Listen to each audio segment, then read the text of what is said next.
Parents of students at Royal West Academy in Montreal West held a rally this morning. They're continuing their demands for a crossing guard at the busy and dangerous intersection at Westminster and Ainslie. Two students at Royal West Academy, aged 12 and 13, were sent to the hospital last week after getting hit by a car at the intersection. No, unfortunately, not the first time a student has been struck by a vehicle.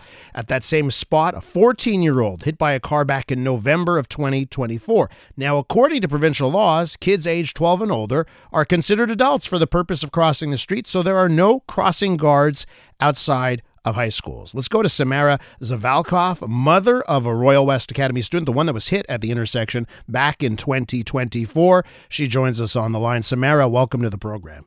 Thank you for having me. It seems like this is important to you for a couple of reasons. A, obviously your child being hit at this intersection. I should also note you work as a physician in the pediatric intensive care unit at the Montreal Children's Hospital. The last thing you want to see is kids hurt.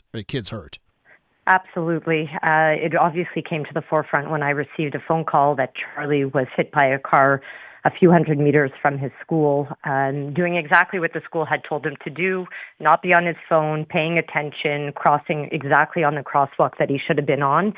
And the bottom line is that he, despite his best efforts and the efforts of all the drivers perhaps that day that were, I'm assuming, not trying to hit a child, this accident has happened and it recurred. And to be honest, we shouldn't even call it an accident. It's a safety incident. Yeah, it's interesting. You use the word accident and it's almost excusing it at times, right? Exactly.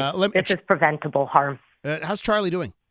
Charlie's doing fine, and he was at the rally with us this morning. It's very important to him as well that we find a solution that isn't just everybody try harder to not have this happen. It has to be a system change. Why do you think it has taken so long? I mean, there's some people that had kicks to the can and proposals, that kind of stuff. Nothing seemingly happens. Why do you think that is? I think because it's everybody's responsibility and no one's responsibility. It's a complex area with a lot of players, but it maybe is too easy for everyone to point fingers at the next person. And the solution really requires everyone coming to the table. The reason we feel the crossing guard is so essential is because of how complex this corner is with the train tracks, with so many users, the volume of kids, over 400 a day, cross into the school from buses and trains. If we have a human being there who can give the cars their turn and then stop them, even when the sun is shining brightly in their eyes, with a bright vest and a whistle, and then tell the kids to safely cross, that's how we're going to ensure that everyone's morning goes safely. It seems like to me, and I don't know because I don't have to use this intersection, it just seems like to me what we're saying is we're so worried about impacting traffic flow. I know because I've been there many times driving through there. I know it can get really backed up, and it seems like the determination has been made. We'll take the accidents to keep the traffic flowing. Does it feel that way to you? It does feel like that. And the ironic thing is I think the traffic flow will actually be better if we have a human there. I watched them this morning. They don't stop the kids. There's so many of them trickling. Let them come in one bolus, then give the cars their chance. This does not make sense to risk people being late for work on someone's life. Sure, we're lucky that the kids have only been banged up, but I can promise you that if someone was killed there today, the changes would happen. Do we really want to wait for that? You know what? Yeah, that's it, huh? Because if the worst case scenario happens, it'll happen overnight, huh? It really will. It's going to be tomorrow, and we're all going to have blood on our hands. Who needs to step up here? You were talking about passing the buck before between various levels and that kind of stuff. Who needs to step up right here, right now? I think the SPVM needs to put aside this guideline that high schools aren't eligible. It's actually an equity issue. There are high schools all around the city that are private, that have people outside, whether they're official crossing guards or members of the team. This school needs one. It shouldn't matter that the kids are of whatever age. It's dangerous. And whether they're 16 or 12 or 18 for that matter, they need to be protected. So I think the SPVM should step up and make that happen. Having a cop car sitting on the corner with guys in the car is not the solution. Get out of the car, hold up a stop sign, monitor the traffic. You know, every time I've talked about this, and I've spoken with previous mayors of Montreal West and other people about this subject, they're always talking about, we're going to reconfigure and it's going to cost money. We will put in this and it's going to be concrete and we're going to put in a light and we're going to do reconfiguration. Seems like you're saying this solution is as simple as a person, those neon vests and a stop sign. That would solve everything here. No need for a reconfiguration. I don't know that it's enough. I think the structure is lending itself to being dangerous as well. So I'd like to see the mayor who I spoke with this morning going through with the light up stop signs and crosswalks and the no left turns.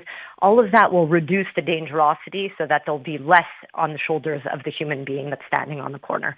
It's a combined solution. One is faster and another, we need to stop analyzing this problem. We need to start fixing it. Let me just ask you to wrap up here about this morning and the rally that you had, the people that showed up, the messaging. Tell me, what do our listeners need to know about this morning's rally?